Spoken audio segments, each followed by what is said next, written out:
വലിയൊരു വൈജ്ഞാനിക പാരമ്പര്യത്തിൻ്റെ പിന്തുടർച്ചക്കാരായിട്ടുള്ള മഹത് വ്യക്തികളുടെ മുമ്പിലാണ് ഇന്ന് ഞാൻ ഈ ക്ലാസ് എടുക്കാനായിട്ട് വന്നിരിക്കുന്നത്. അത് വലിയൊരു സാഹസമായിട്ടാണ് എൻ്റെ മനസ്സ് പറയുന്നത്. കാരണം ഭാരതീയ ഗണിതമെന്ന് പറയുന്നത് വൈദിക സംസ്കാരത്തിൽ നിന്ന് ഉടലെടുത്തതാണ്. ആ വൈദിക സംസ്കാരത്തിൻ്റെ പാരമ്പര്യത്തെ കാത്തുസൂക്ഷിച്ച് മുന്നോട്ട് പോകുന്ന ഒരു വലിയ സമൂഹത്തിൻ്റെ മുമ്പിൽ നിൽക്കുമ്പോൾ ഈശ്വരനോട് മാധവാചാര്യർ പ്രാർത്ഥിച്ച ഒരു വരി പ്രാർത്ഥന മാത്രമാണ് എനിക്കും ഇവിടെ ഉള്ളത്. അവിചാരകൃതം വാചാം അജാതുര്യ അബോഹതു ജാഗൃതി രസ്നാഗ്രേമേ ഗിരാം അപ്യധിദേവത.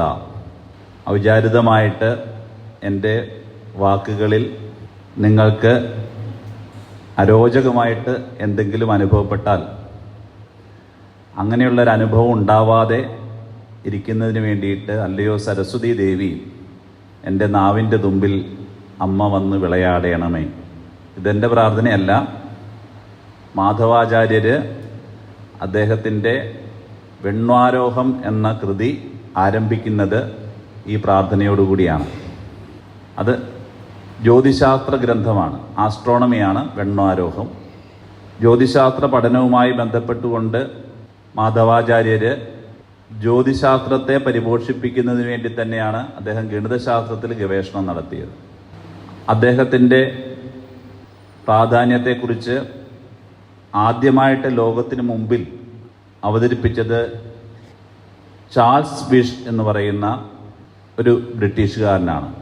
അദ്ദേഹത്തിൻ്റെ തന്നെ വരികൾ പറയുന്നതനുസരിച്ച് ഗണിതശാസ്ത്രത്തിൽ ഇന്ന് പഠിക്കുന്ന കലന സിദ്ധാന്തവും ചലന സിദ്ധാന്തവും എല്ലാം തന്നെ, ശ്രേണിവാക്യങ്ങളെല്ലാം തന്നെ ഐസക് ന്യൂട്ടനോ ലെബ്നീസോ ഗ്രിഗറിയോ കണ്ടെത്തിയതല്ല.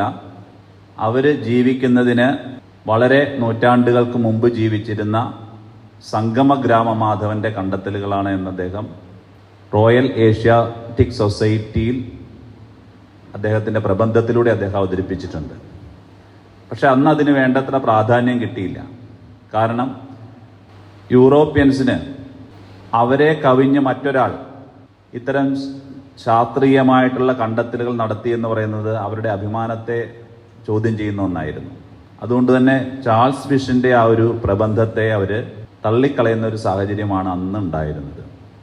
പക്ഷേ പിന്നീട് കാലങ്ങൾ കഴിഞ്ഞ് ഇപ്പോൾ ഈ അടുത്ത കാലഘട്ടത്തിൽ ഒരു അമേരിക്കൻ മാത്തമാറ്റീഷ്യൻ്റെ നേതൃത്വത്തിൽ വീണ്ടും ഈ മേഖലയിൽ പഠനം നടത്തിയപ്പോൾ അവർ അസന്നിഗ്ധമായിട്ട് പറഞ്ഞു, ഇന്ന് നാം ഗണിതശാസ്ത്രത്തിൽ കണ്ടെത്തിയിട്ടുള്ള പോസ്റ്റ് ഗ്രാജുവേഷൻ ലെവലിൽ പഠിക്കുന്ന എല്ലാ ഗണിത സിദ്ധാന്തങ്ങളും, കാൽക്കുലസിലെ കലനശാസ്ത്രത്തിലെ എല്ലാ സിദ്ധാന്തങ്ങളും അതിന് തുടക്കം കുറിച്ചത്, അല്ലെങ്കിൽ കലനശാസ്ത്രത്തിന്റെ പിതാവ് എന്ന രീതിയിൽ, ഫാദർ ഓഫ് കാൽക്കുലസ് എന്ന രീതിയിൽ അറിയപ്പെടേണ്ടത് മാധവനാണ് എന്ന് അസന്നിഗ്ധമായിട്ട് അമേരിക്കൻ ഗണിതശാസ്ത്ര സമൂഹം പറഞ്ഞു. അത് നമ്മുടെ ചാനലുകളിലൊക്കെ വാർത്തയായിട്ട് വന്നു.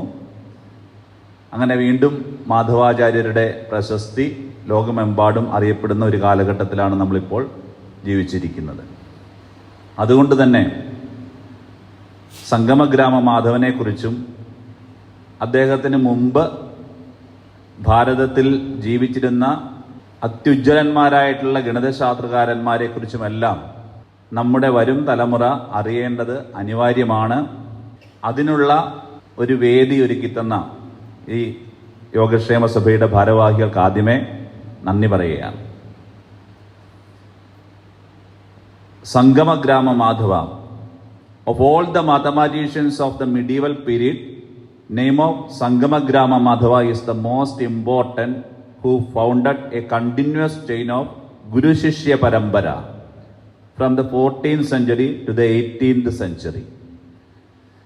14ാം നൂറ്റാണ്ട് മുതൽ 18ാം നൂറ്റാണ്ട് വരെ നിലനിന്നിരുന്ന ഒരു ഗുരു ശിഷ്യ പരമ്പരയ്ക്ക്, ഭാരതീയ ഗണിത ജ്യോതിശാസ്ത്രത്തിലെ ഒരു ഗുരു ശിഷ്യ പരമ്പരയ്ക്ക് ബീജാവാപം ചെയ്തത് സംഗമഗ്രാമ മാധവനാണ്. And is generally known as Kerala school of mathematics and astronomy, KSMA. മാധവാചാര്യരുടെ കീഴിലുള്ള ഗുരുശിഷ്യ പരമ്പരയ്ക്ക് കൊടുത്തിരിക്കുന്ന പേര്, ശാസ്ത്ര സമൂഹം കൊടുത്തിരിക്കുന്ന പേര് Kerala school of mathematics and astronomy എന്നാണ്. ഈ കേരള സ്കൂളിൽ മാധവൻ്റെ ശിഷ്യഗണങ്ങളായിട്ട് വരുന്നവർ, ഒന്ന് പരമേശ്വരൻ 1360 1460 കാലഘട്ടത്തിൽ ജീവിച്ചിരുന്ന അത്യുജ്വല ഗണിതശാസ്ത്രകാരനാണ്. രണ്ടാമത്തെ ആള് ദാമോദരൻ 1410 1510 കാലഘട്ടത്തിൽ ജീവിച്ചിരുന്ന ആളാണ്.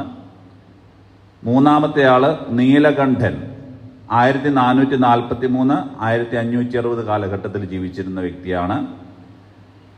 ജ്യേഷ്ഠദേവൻ 1500 1610 കാലഘട്ടത്തിൽ ജീവിച്ചിരുന്നു. ഇദ്ദേഹത്തെ നമ്മൾ ശരിക്കും അറിയേണ്ട ഒരു വ്യക്തിയാണ്. ജ്യേഷ്ഠദേവനാണ് ആദ്യമായിട്ട് മലയാളത്തിൽ ഒരു ഗണിതശാസ്ത്ര ഗ്രന്ഥം എഴുതിയത്. മലയാളത്തിൽ അദ്ദേഹം എഴുതിയ ഗണിതശാസ്ത്ര ഗ്രന്ഥത്തിന്റെ പേര് യുക്തിഭാഷ. യുക്തി എന്ന് പറഞ്ഞാൽ ലോജിക്. യുക്തിഭാഷ. ഈ യുക്തിഭാഷ എന്ന ഗ്രന്ഥത്തിലാണ് സംഗമഗ്രാമ മാധവാചാര്യര് കണ്ടെത്തിയ എല്ലാ ഗണിത സൂത്രവാക്യങ്ങളുടെയും പ്രൂഫ്, തെളിവ് കൊടുത്തിട്ടുള്ളത്. അത് ഉപപത്തി എന്ന പേരിലാണ് തെളിവുകൾ കൊടുത്തിട്ടുള്ളത്. ഉപപത്തി എന്ന് പറയും. മാധവാചാര്യർ കണ്ടെത്തിയ പല കണ്ടെത്തലുകളും സംസ്കൃത വാക്യങ്ങളായിട്ട്, സൂത്രവാക്യങ്ങളായിട്ട് ആണ് എഴുതിയിട്ടുള്ളത്.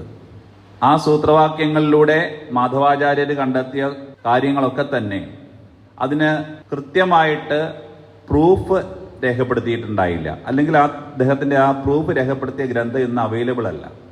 പാശ്ചാത്യ ശാസ്ത്ര സമൂഹം എപ്പോഴും നമ്മളോട് ആവശ്യപ്പെടുന്നത് ഏത് കാര്യത്തിനും നമുക്ക് പ്രൂഫ് വേണം, തെളിവ് വേണമെന്നാണ്. തെളിവില്ലാതെ ഒരു കാര്യം പറയുമ്പോൾ അത് സത്യമാണെങ്കിൽ കൂടിയും അത് പാശ്ചാത്യ ശാസ്ത്ര സമൂഹം അംഗീകരിക്കില്ല. അതാണ് അവരുടെ പാരമ്പര്യം. നമുക്കറിയാം, ശ്രീനിവാസ രാമാനുജൻ എന്ന് പറയുന്ന അത്യുജ്വലനായിട്ടുള്ള ഗണിതശാസ്ത്ര പ്രതിഭ, അദ്ദേഹത്തിന്റെ 11ഓളം നോട്ട് ബുക്കുകളിൽ ഇതുപോലെ നിരവധി സൂത്രവാക്യങ്ങൾ എഴുതി വച്ചിട്ടുണ്ട്. പ്രായോഗിക തലത്തിൽ ഈ സൂത്രവാക്യങ്ങളെല്ലാം തന്നെ ശരിയാണ്. പ്രായോഗികമായിട്ട് അത് ഗണിതത്തിൽ പ്രയോഗിക്കുമ്പോൾ ആ സൂത്രവാക്യങ്ങളെല്ലാം തന്നെ ശരിയാണ്. പക്ഷേ ഈ സൂത്രവാക്യങ്ങൾ എങ്ങനെ കിട്ടി എന്നുള്ള ഒരു തെളിവ് അദ്ദേഹം ഒരിടത്തും രേഖപ്പെടുത്തിയിട്ടില്ല. അതിന്റെ തെളിവ് എന്താണെന്ന് ഇന്നും ശാസ്ത്രകാരന്മാർ അന്വേഷിച്ചുകൊണ്ടിരിക്കുകയാണ്. ഇന്നും ശ്രീനിവാസ രാമാനുജന്റെ ആ സൂത്രവാക്യങ്ങളുടെ പിന്നിൽ എങ്ങനെയാണ് അദ്ദേഹം ആ നിഗമനങ്ങളിലേക്ക് എത്തിച്ചേർന്നതെന്ന് ഇന്നും ഗവേഷണ വിഷയമാണ്. ഒരിക്കലും ശ്രീനിവാസ രാമാനുജനോട് താങ്കൾ എങ്ങനെയാണ് ഇത്തരം ഗണിത സൂത്രവാക്യങ്ങളിലേക്ക് എത്തിച്ചേർന്നത് എന്ന് ചോദിച്ചപ്പോൾ ഒറ്റ മറുപടിയാണ് ശ്രീനിവാസ രാമാനുജൻ നൽകിയത്. എൻ്റെ നാമക്കൽ ഭഗവതി എൻ്റെ മനസ്സിൽ കാണിച്ചു തരുന്നത് ഞാൻ നോട്ട് ബുക്കിൽ കുറിച്ചു വയ്ക്കുന്നു. അംഗീകരിക്കുമോ? ഇത് ചരിത്രം രേഖപ്പെടുത്തിയിട്ടുള്ളതാണ്. ഞാൻ ഈ പറഞ്ഞ വാക്കുകൾ ചരിത്രം രേഖപ്പെടുത്തിയിട്ടുള്ളതാണ്. നാമക്കൽ ഭഗവതി എൻ്റെ മനസ്സിൽ കാണിച്ചു തരുന്നത് ഞാൻ എൻ്റെ നോട്ട് ബുക്കിൽ രേഖപ്പെടുത്തുന്നു. ഇതിനപ്പുറം എനിക്കൊന്നും അറിയില്ല എന്നാണ്. 10ാം ക്ലാസ്സിൽ ഗണിതം ഒഴിച്ച് ബാക്കി എല്ലാ വിഷയത്തിലും പരാജയപ്പെട്ട വ്യക്തിയാണ്. നമ്മൾ പഠിച്ചിട്ടുണ്ടാവും അദ്ദേഹത്തെക്കുറിച്ച്. അങ്ങനെ ഒരു വ്യക്തി ലോകത്തിലെ ഏറ്റവും ആദരണീയനായിട്ടുള്ള ഒരു ഗണിതശാസ്ത്രകാരനായിട്ട് ഉയർന്നുവെങ്കിൽ അത് ദൈവികമായിട്ടുള്ള ഒരു അനുഗ്രഹം അദ്ദേഹത്തിന് കിട്ടിയതുകൊണ്ട് മാത്രമാണ്. അങ്ങനെ ദൈവികമായിട്ടുള്ള സിദ്ധി കിട്ടിയ ധാരാളം ആളുകൾ ഈ ഭാരതം അങ്ങനെയുള്ള ആളുകൾക്ക് ജന്മം നൽകിയിട്ടുണ്ട്. നിരവധി ആളുകളെ കുറിച്ച് നമ്മൾ പഠിക്കുമ്പോൾ നമുക്കത് മനസ്സിലാവും. ദൈവികമായിട്ടുള്ള സിദ്ധി തന്നെയാണ്. അങ്ങനെ സിദ്ധി ലഭിച്ച ആളുകൾ നമ്മുടെ ഭാരതത്തിലൊരു പ്രത്യേകതയുണ്ട്. അവര് അർഹരായിട്ടുള്ളവർക്ക് മാത്രമേ ആ സിദ്ധി കൈമാറുകയുള്ളൂ. സ്വന്തം മകന് പോലും പറഞ്ഞു കൊടുക്കില്ല. ഏറ്റവും അതിന് യോജിച്ച ഒരു വ്യക്തി തൻ്റെ മുമ്പിലെത്തിയാൽ ഈ ഗുരു അവനെ ശിഷ്യനായി സ്വീകരിച്ച് അവന് ഈ അറിവ് പകർന്നു കൊടുക്കും. അങ്ങനെ കൈമാറി കിട്ടി വന്ന അറിവുകളാണ് നമ്മുടെ ഭാരതത്തിൽ ഉള്ള അറിവുകൾ. അതിൻ്റെ പ്രൂഫ് തേടിപ്പോയിട്ട് കാര്യമില്ല. പറഞ്ഞതൊക്കെ സത്യമാണ്. ഇതില് ഈ ജ്യേഷ്ഠദേവന്റെ കൃതികളും നമുക്കിന്ന് അതിന്റെ ഒറിജിനൽ താളിയോല ഗ്രന്ഥം അവൈലബിൾ ആണ്. ഞാനത് LCD പ്രൊജക്ടർ ഉണ്ടായിരുന്നെ കാണിച്ചു തരായിരുന്നു. ഒറിജിനൽ താളിയോല ഗ്രന്ഥം പേജ് ബൈ പേജ് ഞാൻ കാണിച്ചു തരായിരുന്നു. ഉണ്ട്. ഞാനത് കണ്ടെത്തിയത് ബ്രിട്ടീഷ് ലൈബ്രറിയിൽ കയറി അവിടുന്ന് ഡൗൺലോഡ് ചെയ്തെടുത്തതാണ്. ഇന്ത്യയിലില്ല കേട്ടോ. അവിടുത്തെ ലൈബ്രറിയിൽ കയറി ജ്യേഷ്ഠദേവന്റെ യുക്തിഭാഷയുടെ ഒറിജിനൽ താളിയോല ഗ്രന്ഥത്തിന്റെ പകർപ്പ്. നമുക്കത് പേജ് ബൈ പേജ് ഇങ്ങനെ മറിച്ച് മറിച്ച് പോകാൻ പറ്റും. ആ ഗ്രന്ഥത്തെക്കുറിച്ച് ആധികാരികമായിട്ട് പഠനം നടത്തിയതിൻ്റെ വെളിച്ചത്തിലാണ് സംഗമ ഗ്രാമമാധവൻ എന്ന് പറയുന്ന അത്യുജ്വല ഗണിതശാസ്ത്ര പ്രതിഭയെ ലോകം അറിയുന്നത്. ഇതിൽ നമ്മുടെ മാധവാചാര്യര് കണ്ടെത്തിയ ഒരു കണ്ടെത്തല് പൈ എന്ന് പറയുന്ന ഇറാഷണൽ നമ്പർ, അഭിന്നക സംഖ്യയുടെ എക്സാക്റ്റ് വാല്യൂ കണ്ടെത്താനായിട്ടുള്ളൊരു ശ്രമം. എല്ലാവർക്കും അറിയാം, പൈ എന്ന് പറഞ്ഞാൽ വൃത്തത്തിൻ്റെ ചുറ്റളവിനെ വ്യാസം കൊണ്ട് ഹരിക്കുമ്പോൾ കിട്ടുന്ന സംഖ്യയാണ്. ആ സംഖ്യയുടെ അപ്രോക്സിമേറ്റ് വാല്യൂ മാത്രമേ ഇന്നും കണ്ടെത്താൻ സാധിച്ചിട്ടുള്ളൂ. പൈയുടെ വാല്യൂ കണ്ടെത്തുന്നതുമായി ബന്ധപ്പെട്ടുകൊണ്ടുള്ള ഗവേഷണങ്ങൾ എല്ലാ കാലത്തും നടന്നിട്ടുണ്ട്. അതിൻ്റെ ഒരു പഠനം നമ്മൾ നടത്തിയാൽ 1300 കാലഘട്ടത്തിലാണ് മാധവൻ പൈ എന്ന സംഖ്യയെക്കുറിച്ചുള്ള പഠനം ആരംഭിക്കുന്നത്. 1300 മുതൽ 1400 വരെയുള്ള കാലഘട്ടത്തിലാണ്. പിന്നീട് മാധവന്റെ ശിഷ്യൻ പരമേശ്വരൻ ദൃഗ്ഗണിതം എന്ന പുസ്തകത്തിലൂടെ മാധവാചാര്യരുടെ കണ്ടെത്തലുകളെ രേഖപ്പെടുത്തിയിട്ടുണ്ട്. ദൃഗ്ഗണിതം എന്ന പുസ്തകത്തിൽ. അതിനുശേഷം 1400, 1500 കാലഘട്ടത്തിൽ നീലകണ്ഠൻ എഴുതിയ തന്ത്രസംഗ്രഹത്തിൽ പൈയുടെ വാല്യൂവിനെ പറ്റി പരാമർശിക്കുന്നുണ്ട്. മാധവാചാര്യർ കണ്ടെത്തിയ പൈയുടെ വാല്യൂവിനെ പറ്റി പരാമർശിക്കുന്നുണ്ട്. പിന്നീടാണ് 1500, 1600 കാലഘട്ടത്തിൽ ജ്യേഷ്ഠദേവൻ യുക്തിഭാഷയിലൂടെ ആ പൈയുടെ വാല്യൂ കണ്ടെത്തിയതിൻ്റെ പ്രൂഫ് നൽകുന്നത്. മാധവ സീരീസ് എന്ന് പറഞ്ഞുള്ള ആ മാധവ ശ്രേണിയുടെ പ്രൂഫ് നൽകുന്നത് യുക്തിഭാഷയിലാണ്.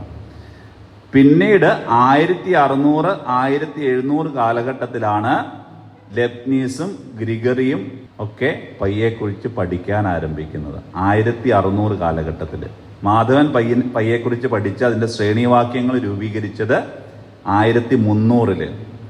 ഗ്രിഗറി പഠിച്ചത്, ലെബ്നീസ് പഠിച്ചത് 1600. വ്യത്യാസം മനസ്സിലാകുന്നുണ്ടല്ലോ അല്ലേ?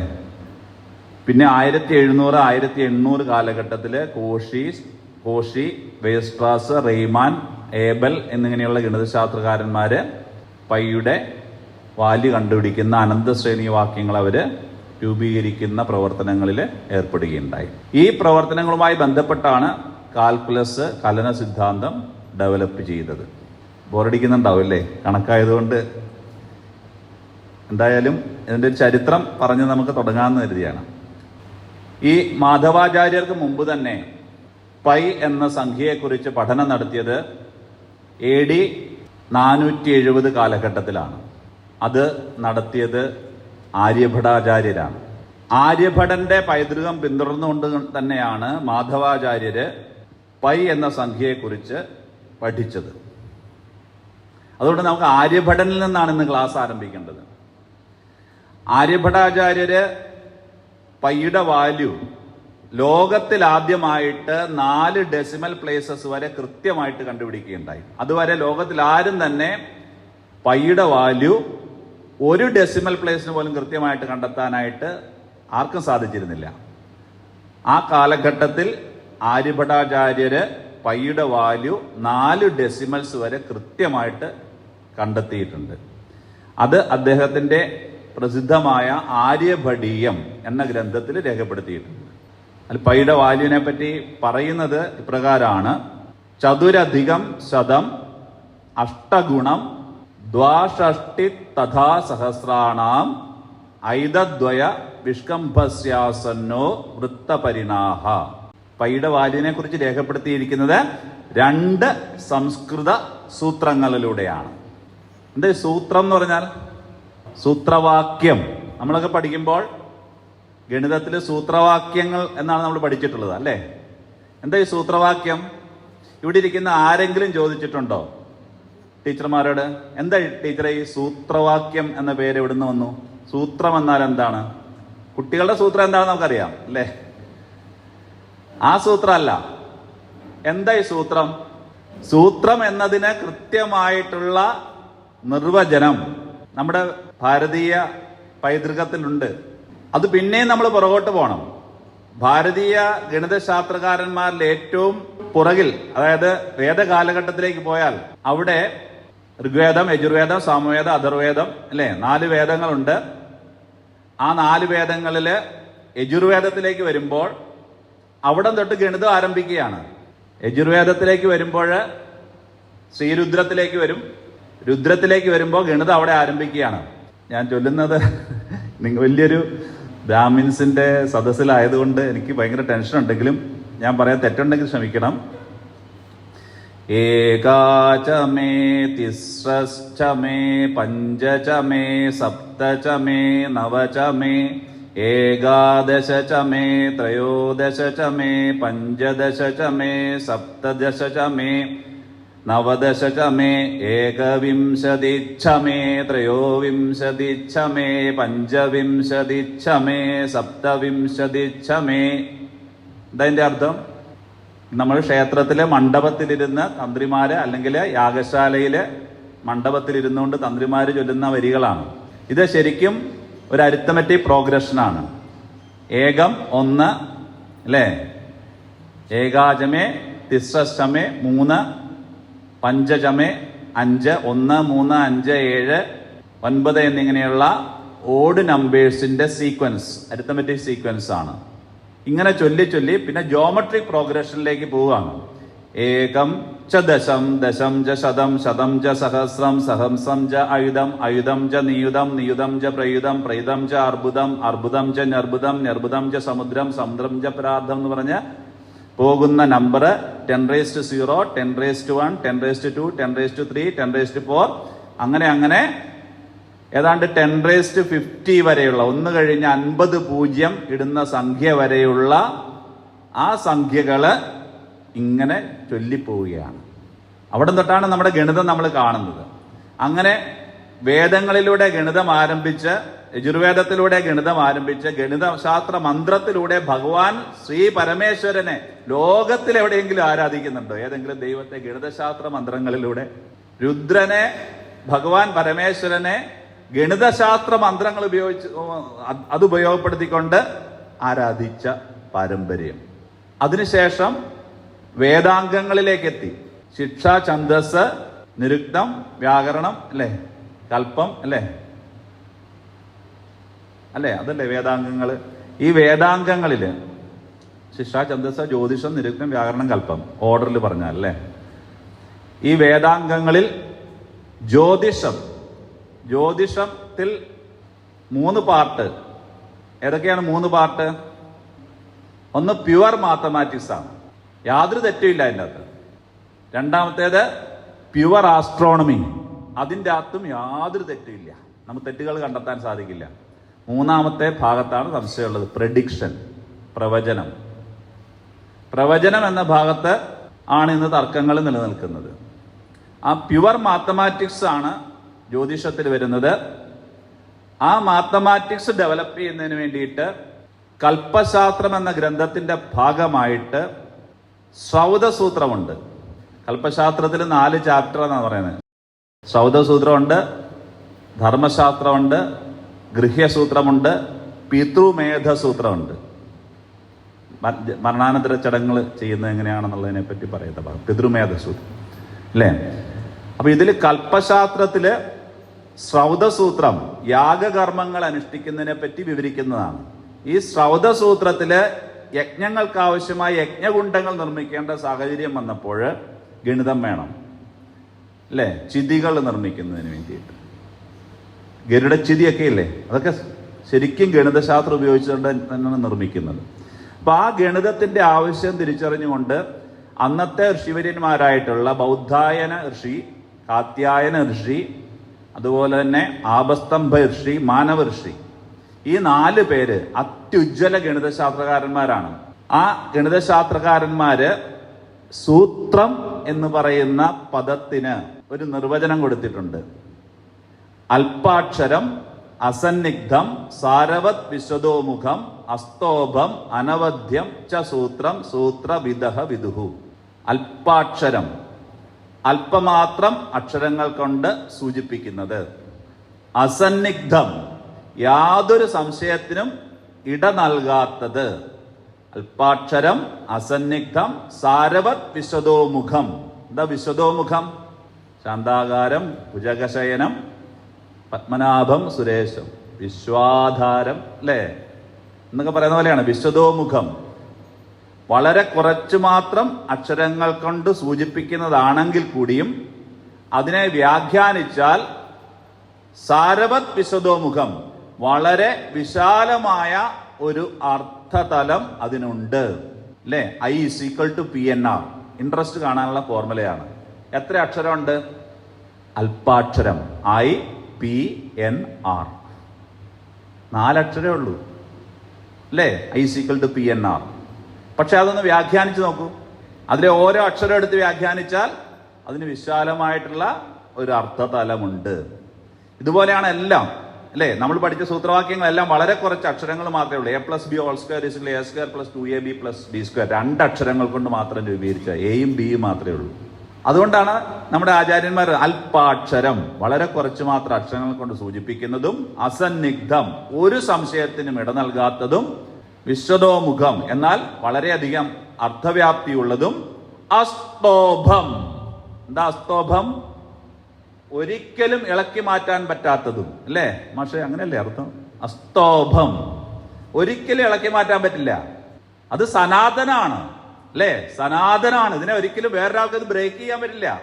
സനാതനമായിട്ട് നിൽക്കുന്ന സംഭവമാണ്. എന്താ സനാതനം? എന്താണ്? അച്ഛേദ്യോ അയമദാഹ്യോ അയം അക്ലേദ്യോ അശോഷിയേവജ നിത്യ സർവഗതസ്ഥാണു രജലോയം സനാതന. ഭഗവാൻ ശ്രീകൃഷ്ണൻ പറഞ്ഞിട്ടുള്ളതാണ് സനാതനത്തിന്റെ ഡെഫിനിഷൻ. ആയുധങ്ങൾ കൊണ്ട് നശിപ്പിക്കാൻ സാധിക്കാത്തത്. അല്ലേ? വായുവിനെ കൊണ്ട് നശിപ്പിക്കാൻ സാധിക്കില്ല, ജലം കൊണ്ട് നശിപ്പിക്കാൻ സാധിക്കില്ല, അല്ലേ? അഗ്നി കൊണ്ട് നശിപ്പിക്കാൻ സാധിക്കില്ല. ചേദ്യോ അയമദാഹ്യോ അയം അക്ലേദ്യോ അശോഷിയേവജ നിത്യ സർവഗതസ്ഥാണു, എല്ലായിടത്തും നിറഞ്ഞു നിൽക്കുന്നത് രജലോയം സനാതന. അതെന്താണോ അതാണ് സനാതനം. ഇതിനെ ഒരിക്കലും നശിപ്പിക്കാൻ സാധിക്കില്ല. അതുപോലെ നമ്മുടെ ആചാര്യന്മാർ പറയുന്നു ഇത് സനാതനമാണ്.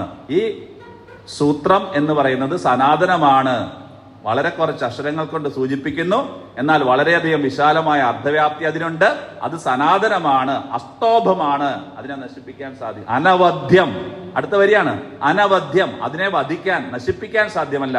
ഒരാൾക്ക് അതിനെ ബ്രേക്ക് ചെയ്യാൻ സാധ്യമല്ല.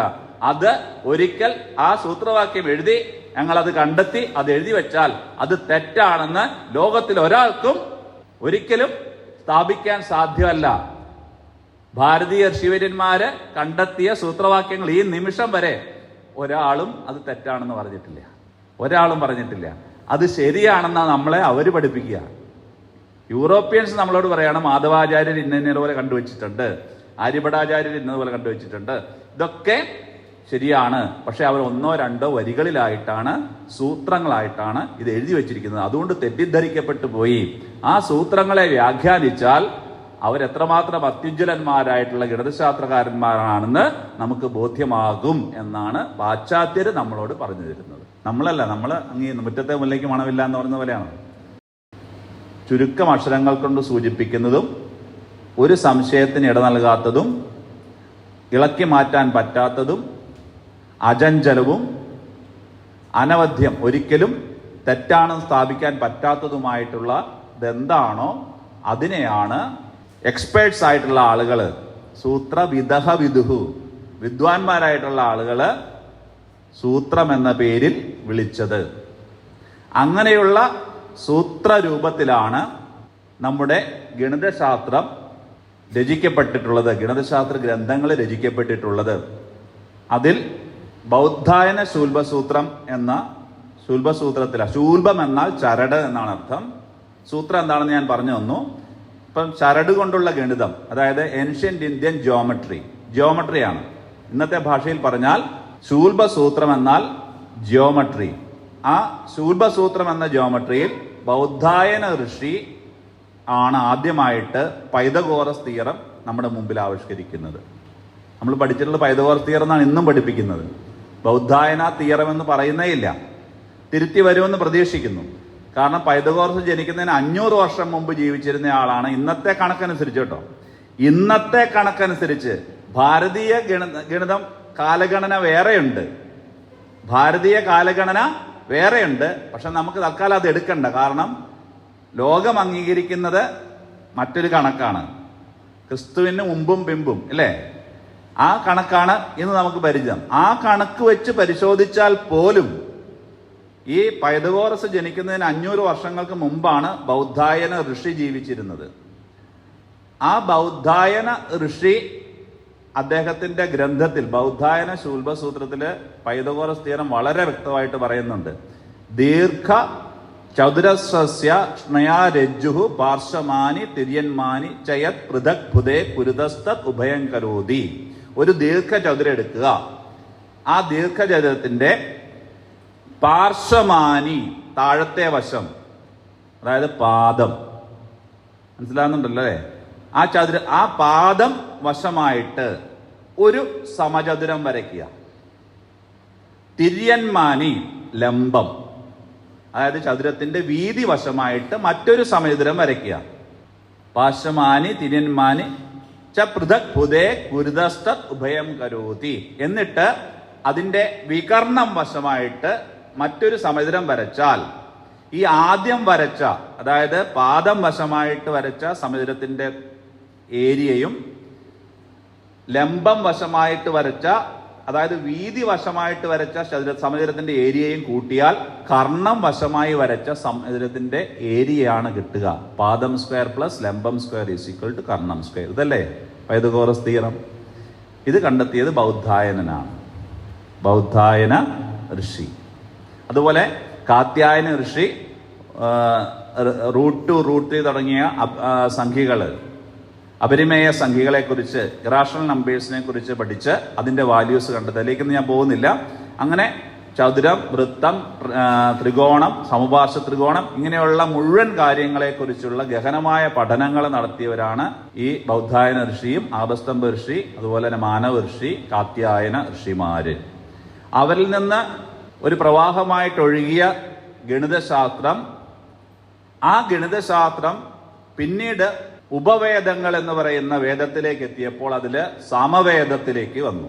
സാമവേദത്തിലേക്ക് കടന്നപ്പോൾ സംഗീതം പഠിപ്പിക്കണമെങ്കിൽ ഗണിതം വേണമെന്ന് ബോധ്യം വന്നു. അതിന്റെ അടിസ്ഥാനം സാമവേദത്തിലെ സാരി ഗാമ പാധാനി സ സാമവേദത്തിൽ നിന്ന് വരുന്നതാണ്.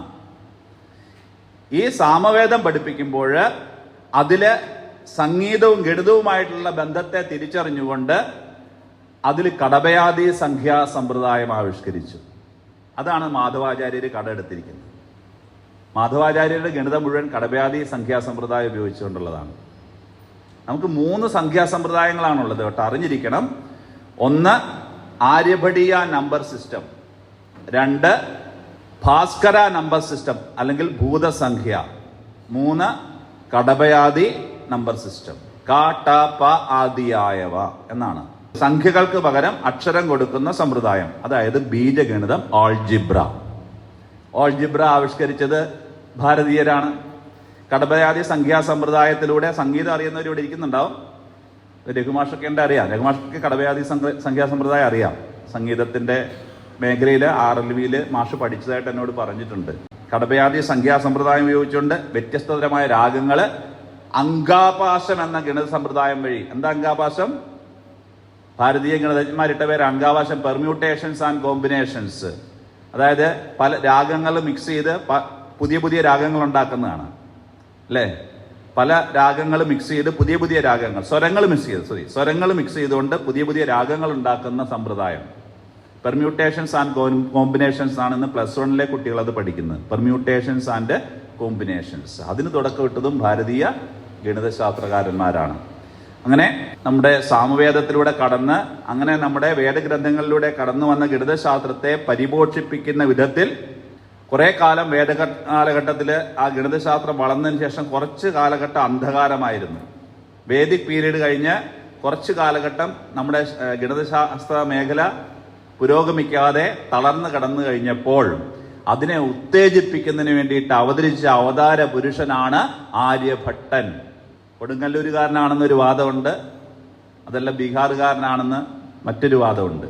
എന്തായാലും ശരി, ആ ആര്യഭട്ടാചാര്യര് നമ്മൾ മലയാളികൾക്ക് അഭിമാനിക്കാൻ വേണ്ടി കൊടുങ്ങല്ലൂര് ജീവിച്ചിരുന്നു എന്ന് വേണമെങ്കിൽ നമുക്ക് അഭിമാനത്തോടെ പറയാം. അദ്ദേഹമാണ് ഭൂമി ഗോളാകൃതിയാണെന്ന് ആദ്യമായിട്ട് ലോകത്തോട് വിളിച്ചു പറയുന്നത്. മൃത് ജല സിഹി വായുമയോ ഭൂഗോള സർവതോ വൃത്ത. മണ്ണ്, ജലം, വായു, അഗ്നി, ആകാശം ഇവയാൽ നിറയപ്പെട്ട ഭൂമിയാകുന്ന ഗോളം വളരെ അകലെ നിന്ന് നോക്കിയാൽ അത് ഗോളാകൃതിയായിട്ട് നമുക്ക് തോന്നില്ല, അത് വൃത്താകൃതിയായിട്ടേ നമുക്ക് തോന്നൂ. എന്താ കാരണം? നമ്മൾ ഭൂമിയിൽ നിന്ന് ചന്ദ്രനെ നോക്കിയാൽ ഗോളാകൃതിയായിട്ടാണോ കാണുന്നത്? ആണോ? നമ്മൾ ഇവിടെ നിന്ന് പൂർണ്ണചന്ദ്രനെ നോക്കിയാൽ ആരെങ്കിലും ഗോളാകൃതിയായിട്ട് കാണുന്നുണ്ടോ? വൃത്തമായിട്ടാണ് കാണുക അല്ലേ? പപ്പടം പോലെയാണ് കാണുക അല്ലേ? അതിന് കാരണം എന്താ? ഡിസ്റ്റൻസ് കൂടുതലാണ്. ഭൂമിയിൽ നിന്ന് വളരെ അകലെയാണ് ചന്ദ്രന്റെ സ്ഥാനം. ഇതുപോലെ ഗോളാകൃതിയിലുള്ള ഭൂമിയെ, മണ്ണ്, ജലം, വായു, അഗ്നി, ആകാശം ഇവയാൽ നിറയപ്പെട്ട ഗോളാകൃതിയായ ഭൂമിയെ വളരെ അകലെ നിന്ന് നോക്കിയാൽ വൃത്താകൃതിയിലേ കാണപ്പെടുമെന്ന് ആര്യഭടാചാര്യര് ആര്യഭടീയം എന്ന ഗ്രന്ഥത്തിൽ എഴുതി വെച്ചിട്ടുണ്ട്. അത് മാത്രമല്ല, ആ ഭൂമിയുടെ ഡയമീറ്റർ എത്രയാണ്, റേഡിയസ് എത്രയാണ്, അതുപോലെ ആ ഭൂമിയുടെ ഒരു പ്രോട്ടോടൈപ്പ്, ആ ഭൂമിയുടെ ഒരു മാതൃക ആര്യഭടാചാര്യർ നിർമ്മിച്ചു, ഗോളയന്ത്രം എന്ന പേരിൽ. അതാണ് ഇന്നത്തെ ഗ്ലോബ്. ആ ഗോളയന്ത്രത്തിന് ഒരു നിർവചനം കൊടുത്തു. അത് കാഷ്ടമയം, സമവൃത്തം, സമന്തത, സമഗുരും ലഘും ഗോളം, പാരത തൈല ജലയിസ്തം, ഭ്രമയേത് സുധിയാ ച കാലസമം. കാഷ്ടമയം. എന്താ കാഷ്ടമയം? കാഷ്ടം മരം കൊണ്ടുണ്ടാക്കിയത്. കാഷ്ടമയം. സമവൃത്തം, യൂണിഫോം ആയിട്ടുള്ളത്, യൂണിഫോംലി ഷേപ്ഡ്. സമന്തത, തുല്യ അകലത്തിൽ. സമഗുരും ലഘുങ്കോളം, ഒരേ അകലത്തില് ഗുരു ലഘുക്കൾ ഇങ്ങനെ 2 വരകൾ വരച്ചിട്ടുണ്ട്, ലോഞ്ചിറ്റ്യൂഡ് ലൈൻസും ലാറ്റിറ്റ്യൂഡ് ലൈൻസും. പ്രസാദ്യ ദാരുമയം, ദാരു മരം, മരം കൊണ്ട് ഉണ്ടാക്കിയതാണ്. വീണ്ടും പറയുന്നു. പിന്നെ പറയുന്ന വരിയ പ്രധാനം. പാരത തൈല ജലയിസ്തം. പാരതം മെർക്കുറി, തൈലം ഓയിൽ, ജലം വാട്ടർ എന്നിവ മിക്സ് ചെയ്തിട്ടുള്ള ഇന്ധനം കൊണ്ട് പ്രവർത്തിക്കുന്നതുമായിട്ടുള്ള യന്ത്രമാണ് ഗോളയന്ത്രം. ഇങ്ങനെയാണ് അദ്ദേഹം ആര്യഭടീയത്തിൽ എഴുതിയിട്ടുള്ളതാണ്. ഈ വരികൾ ആര്യഭടീയം പരിശോധിക്കുന്ന ആർക്കും മനസ്സിലാവും. ഇന്റർനെറ്റ് ആർക്കൈവിൽ നിങ്ങൾക്ക് ആര്യഭടീയം ഡൗൺലോഡ് ചെയ്തെടുക്കാം, ആർക്കും പരിശോധിക്കാം. ഈ വരികൾ കണ്ടെത്താൻ സാധിക്കും അതിൽ. അതിനുശേഷം അദ്ദേഹം ഈ ഭൂമിയെ 4 ക്വാഡ്രൻസ് ആയിട്ട് ഡിവൈഡ് ചെയ്തു.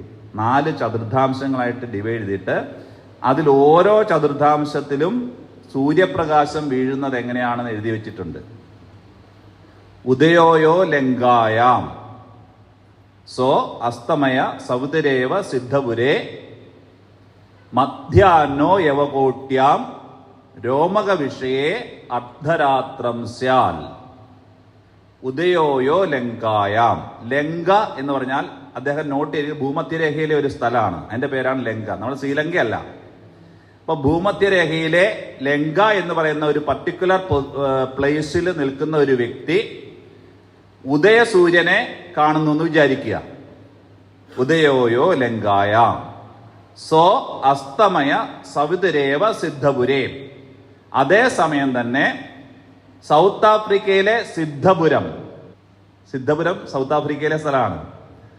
സൗത്ത് ആഫ്രിക്കയിൽ അന്നത്തെ പേരാണ് കേട്ടോ. ഇന്നത്തെ സൗത്ത് ആഫ്രിക്കയിലുള്ള സിദ്ധപുരം എന്ന് പറയുന്ന സ്ഥലത്ത് നിൽക്കുന്ന ആള് എങ്ങനെയുള്ള സൂര്യനെ കാണുക? അസ്തമയ സൂര്യനായിട്ടാണ് കാണുക. മധ്യാഹ്നോ യവകോട്ട്യാം. യവകോടി ഏത് ദേശമാണ്? കൊറിയയാണ്. കൊറിയയിലുള്ള ആള് അവിടെ മധ്യാഹ്ന സൂര്യൻ, ഉച്ച സൂര്യനായിട്ടാണ് ആ സൂര്യനെ കാണുക. അതേ സമയത്ത് തന്നെ രോമക വിഷയേ അർദ്ധരാത്രം സ്യാൽ. രോമകദേശം റോമിലുള്ളവര് സൂര്യനെ കാണുകയില്ല, അവിടെ അർദ്ധരാത്രി ആയിരിക്കും. അപ്പം ഭൂമിയുടെ 4 ക്വാഡ്രൻസിലെ ചതുർത്ഥാംശങ്ങളിൽ പെടുന്ന രാജ്യങ്ങളിൽ സൂര്യപ്രകാശം എങ്ങനെയാണ് പതിക്കുന്നത് എന്നുള്ള വിവരണം ആര്യഭടാചാര്യർ നിർമ്മിച്ച ഗോളയന്ത്രത്തെ ആസ്പദമാക്കി ആര്യഭടീയം എന്ന ഗ്രന്ഥത്തിൽ എഴുതിയിട്ടുണ്ട്. ആ ആര്യഭടാചാര്യരാണ് ആദ്യമായിട്ട്, അദ്ദേഹം പിന്നീട് ഭൂഭ്രമണത്തെക്കുറിച്ചൊക്കെ പറയുന്ന വരികളുണ്ട്, അങ്ങോട്ടൊന്നും നമ്മൾ പോകുന്നില്ല.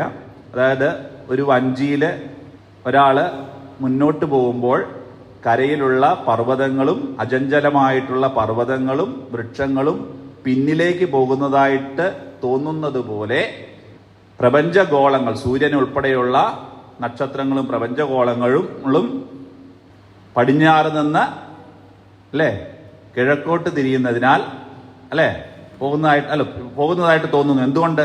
ഭൂമി കിഴക്കുനിന്ന് പടിഞ്ഞാറോട്ട് പോകുന്നതിനാൽ മറ്റുള്ളവ പടിഞ്ഞാറ് നിന്ന് കിഴക്കോട്ട് പോകുന്നതായിട്ട് ഫീൽ ചെയ്യുന്നു.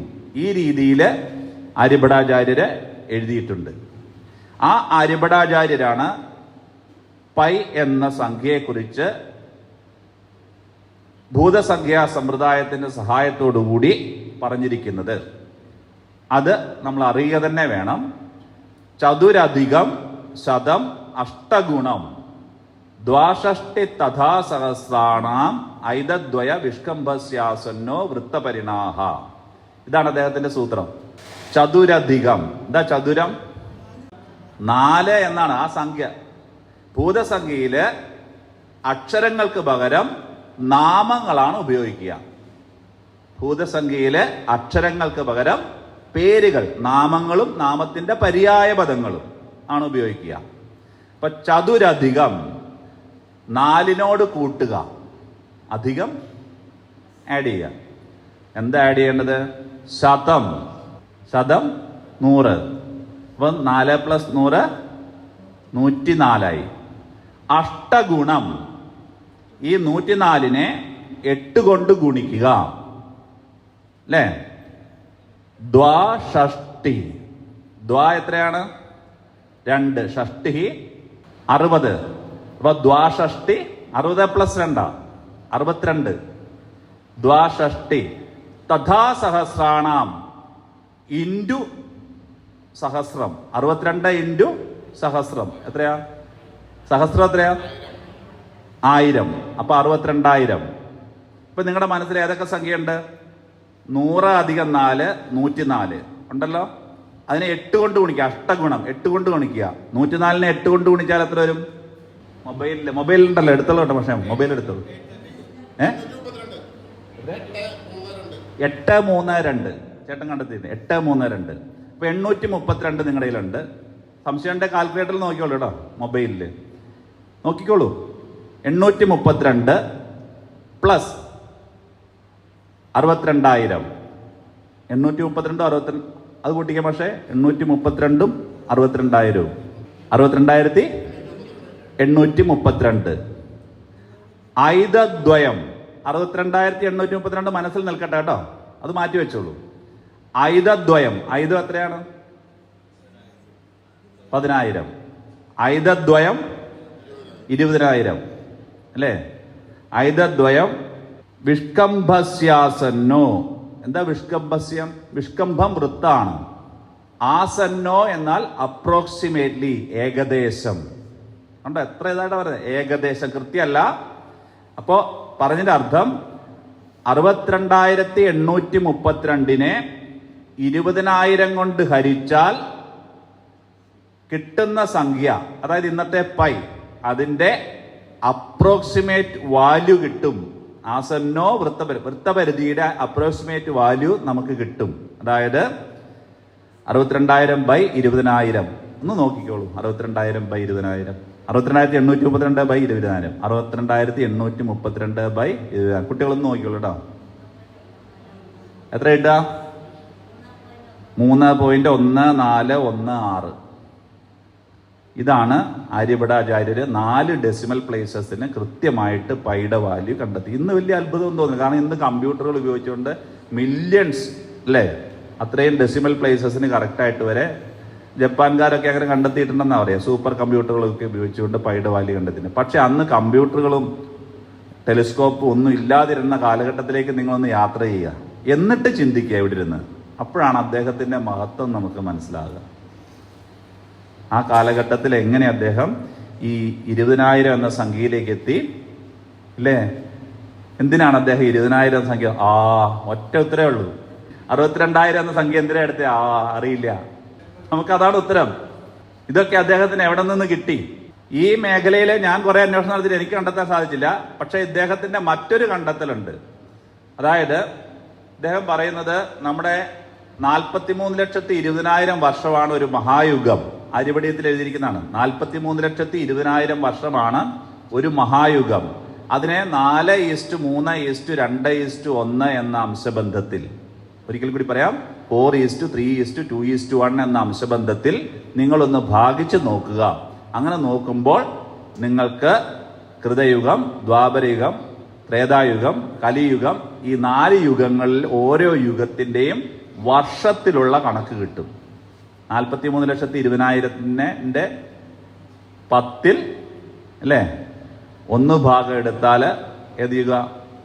10 4 ഭാഗം എടുത്താൽ ആദ്യത്തെ യുഗം കൃതയുഗം അല്ലേ. 10 3 എടുത്താൽ കൃതയുഗം, ത്രേതായുഗം. 10 3 എടുത്താൽ ദ്വാപരയുഗം. 10 1 ഉള്ളൂ കലിയുഗം. ഏറ്റവും കുറവ് കലിയുഗത്തിലെ വർഷങ്ങളാണ്, എണ്ണാണ് അല്ലേ എന്ന് അദ്ദേഹം രേഖപ്പെടുത്തിയിട്ടുണ്ട്. അപ്പൊ ഞാൻ ഈ 43,20,000 പുറകെ പോയി. എവിടെ നിന്ന് അദ്ദേഹത്തിന് ഈ സംഖ്യ കിട്ടിയത്? അങ്ങനെ ഈ 43,20,000 കുറിച്ച് അദ്ദേഹം വേറൊരു കാര്യം കൂടെ പറയുന്നുണ്ട് കേട്ടോ, അതും അറിയണം. അദ്ദേഹം പറയുന്നത് ഈ 43,20,000 തവണ സൂര്യൻ സ്വയം ഭ്രമണം ചെയ്യുന്ന സമയം കൊണ്ട് ഭൂമിയുടെ റെവല്യൂഷൻസിന്റെ എണ്ണം ആര്യഭടാചാര്യർ പറയുന്നുണ്ട്. അതാണ് 158 കോടി സംതിങ് ആണ് കേട്ടോ. അദ്ദേഹം പറയുന്ന ഒരു വരിയുണ്ട്. ഒരു മഹായുഗത്തിൽ, അതായത് 43,20,000 വർഷത്തിൽ സൂര്യൻ അദ്ദേഹത്തിന്റെ ഭ്രമണം പൂർത്തീകരിക്കുന്ന സമയം കൊണ്ട് 43,20,000 പ്രാവശ്യം സൂര്യൻ ഭ്രമണം പൂർത്തിയാക്കുന്ന സമയം കൊണ്ട് ഭൂമി 158,22,37,500 പരിക്രമണങ്ങൾ പൂർത്തിയാക്കും. ശരിയാണോ? സിമ്പിളാ ചേട്ടാ. ഒരു കാര്യം ചെയ്യൂ, ഈ 158,22,37,500 മക്കളൊന്ന് എഴുതിക്കേ. 158 ഉണ്ടോ? മൊബൈൽ ഉണ്ടോ? ഞാൻ പറയുന്ന നമ്പറിനെ ഡിവൈഡ് ചെയ്യാട്ടോ. 158 223 7,500. 158 223 7,500 ബൈ 43,20,000. 43,20,000 എത്ര കിട്ടിയേ? 366.258685 അല്ലേ? ഇതെന്താ ഇത്? എന്താ ഇത്? 366 അത് ഒരു സോളാർ ഇയർ അല്ലേ, ദിവസം. ഒരു സോളാർ ഇയറിലെ ദിവസങ്ങളുടെ എണ്ണം അല്ലേ, ഒരു വർഷം. ശരിയല്ലേ? എക്സാക്ട് അല്ലേ? ആധുനിക ശാസ്ത്രം ഇത് തന്നെയല്ലേ പറയണത് അല്ലേ? അപ്പോ ഈ 43,20,000 വെച്ചിട്ട് ആര്യഭടാചാര്യര് ഇങ്ങനെ കാലഗണന നടത്തുമ്പോൾ എവിടെ നിന്ന് ഈ സംഖ്യ കിട്ടി എന്നുള്ള അന്വേഷണം നടത്തിയത് ഞാൻ എത്തിച്ചേർന്നത് ഭാഗവതത്തിലാണ്. ഭാഗവതത്തിൽ ഈ സംഖ്യയെ കുറിച്ച് പറയുന്നുണ്ട്. മാഷൊക്കെ സപ്താഹം നടന്നു. മാഷ് കൃഷ്ണനെ കുറിച്ച് മാത്രമേ പറയുന്നുണ്ടാവുള്ളൂ അല്ലേ? ഈ കൃഷ്ണന്റെ ഇടത്തോട്ടും വലത്തോട്ടും നോക്കണം. ഈ കൃഷ്ണന്റെ ഭാഗത്തിന്റെ ഇടത്തോട്ട് നോക്കും. വലത്തോട്ട് നോക്കിയാൽ കൂടുതൽ ചരിത്രങ്ങളാണ് വരിക. ഇടത്ത് ഭാഗത്തോട്ട് പോയാൽ നമുക്ക് ഭാരത മഹിമയും അതുപോലെ തന്നെ ഈ പറയുന്ന കാലഗണനയും ഒക്കെ അവിടെ. ആ കാലഗണന പറയുന്ന ഭാഗത്തൊക്കെ ഈ സംഖ്യ വരുന്നുണ്ട്. 43,20,000 വരുന്നുണ്ട്. അപ്പൊ ഭാഗവതം എന്തായാലും ആര്യഭടന് മുമ്പ് എഴുതപ്പെട്ടതാണ് അല്ലേ? അതിൽ തന്നെ ഭൂമി ഗോളാകൃതിയാണെന്ന് പറയുന്നൊരു വരിയുണ്ട്. അത് തന്നെ അല്ലേ, ഗോളാകാര പൃഥ്വി അല്ലേ, അങ്ങനെ എന്തോ ഒരു വരിയുണ്ട്. അപ്പൊ ആ ഭാഗത്തു നിന്നായിരിക്കാം ആര്യഭടാചാര്യർക്ക് ഇങ്ങനെ ഒരു അറിവ് കിട്ടിയിട്ടുള്ളത്. ഇതിന്റെ കാര്യം എന്താ വെച്ചാൽ നമ്മുടെ ഗ്രന്ഥങ്ങളെല്ലാം വെറും പുരാണ ഗ്രന്ഥങ്ങളോ ഇതിഹാസങ്ങളോ മാത്രമല്ല, അതിലെല്ലാം തന്നെ ഈ പറയുന്ന ആസ്ട്രോണമിയും ഗണിതശാസ്ത്രവും എല്ലാം ക്ലബ് ചെയ്താണ് ഈ ഗ്രന്ഥങ്ങളെല്ലാം എഴുതിയിട്ടുള്ളത്. അപ്പൊ ആ ഗ്രന്ഥങ്ങളൊക്കെ പഠിച്ചിട്ടുള്ള വ്യക്തികളായതുകൊണ്ടാണ് ആര്യഭടാചാര്യരെ പോലെയും സംഗമഗ്രാമമാധവാചാര്യരെ പോലെയും ഉള്ളവര് അവർക്ക് ഇത്തരം സംഖ്യകൾ ലഭിച്ചത് നമ്മുടെ പൗരാണിക ഗ്രന്ഥങ്ങളിൽ, വേദങ്ങളിൽ നിന്നും ഇതിഹാസങ്ങളിൽ നിന്നും പുരാണങ്ങളിൽ നിന്നും കിട്ടിയ സംഖ്യകള്. രാമായണത്തില് സേനയെക്കുറിച്ച്, നമ്മുടെ വാനര സേനയെക്കുറിച്ച് ഉള്ളൊരു കണക്കുണ്ട്. യുദ്ധകാണ്ഡത്തില് വലിയ സംഖ്യയാണ്. അപ്പൊ അത്തരം സംഖ്യകളെയൊക്കെയാണ് നമ്മുടെ ഭാരതീയ ഗണിതശാസ്ത്രകാരന്മാര് അവരുടെ കണ്ടെത്തലുകൾക്ക് വേണ്ടിയിട്ട് ഉപാധിയായിട്ട് എടുത്തത്. ഇപ്പം നമ്മളെ സംബന്ധിച്ച് ഈ പ്രായോഗിക ആവശ്യങ്ങൾക്ക് പൈയുടെ വാല്യൂ 4 ദശാംശ സ്ഥാനം വരെ മതി. പക്ഷേ സംഗമഗ്രാമ മാധവൻ ഉൾപ്പെടെയുള്ളവര് ഇതിൽ കൂടുതൽ വാല്യൂ വേണമെന്ന് ശഠിച്ചു. 4 ഡെസിമൽ പ്ലേസസ് മാത്രം പോരാ. അതിനു വേണ്ടിയിട്ട് അവര് പൈ എന്ന സംഖ്യയെക്കുറിച്ച്, അന്ന് പൈ എന്നല്ല പറയുക കേട്ടോ, അങ്ങനെയൊന്നും അവർ പറഞ്ഞിട്ടില്ല. അവർ സംസ്കൃത ശ്ലോകത്തിലാണ് ഇതെല്ലാം വ്യാഖ്യാനിക്കുന്നത്. ഇന്നത്തെ ഭാഷയിലാണ് ഞാൻ സംസാരിക്കുന്നത്. പൈ എന്ന സംഖ്യയെക്കുറിച്ച് മാധവാചാര്യര് ഒരു ശ്ലോകം രചിച്ചിട്ടുണ്ട്.